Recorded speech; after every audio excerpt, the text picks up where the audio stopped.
ప్రపంచ కుబేరుడు ఎలన్ మస్క్కు చెందిన ఎలక్ట్రిక్ కార్ల తయారీ సంస్థ టెస్లా ఈ నెల 15న ముంబైలో తొలి షోరూం ప్రారంభించనుంది. ఈ మేరకు ప్రభుత్వ వర్గాలు పేర్కొన్నాయి.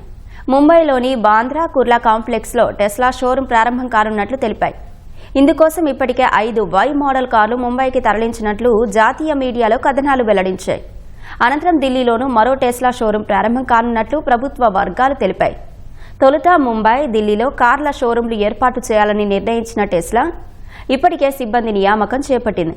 భారత్ అమెరికా తాత్కాలిక వాణిజ్య ఒప్పందం తుది దశకు చేరిన క్రమంలోనే టెస్లా షోరూం ముంబైలో ప్రారంభం కానుండడం ప్రాధాన్యం సంతరించుకుంది. దేశీయ మార్కెట్లోకి ప్రవేశించేందుకు 2021 నుంచి టెస్లా ప్రయత్నాలు చేస్తోంది. ఈవీలపై దిగుమతి సుంకాలను తగ్గించాలని మస్క్ డిమాండ్ చేయగా కేంద్రం కొన్ని షరతులు విధించింది. దాదాపు 34 లక్షల కంటే ఎక్కువ ఖరీదైన వహెండ్ కార్లపై కస్టమ్స్ సుంకాన్ని తగ్గించడంతో భారత్లో టెస్లా ఎంట్రీకి మార్గం సుగమమైంది.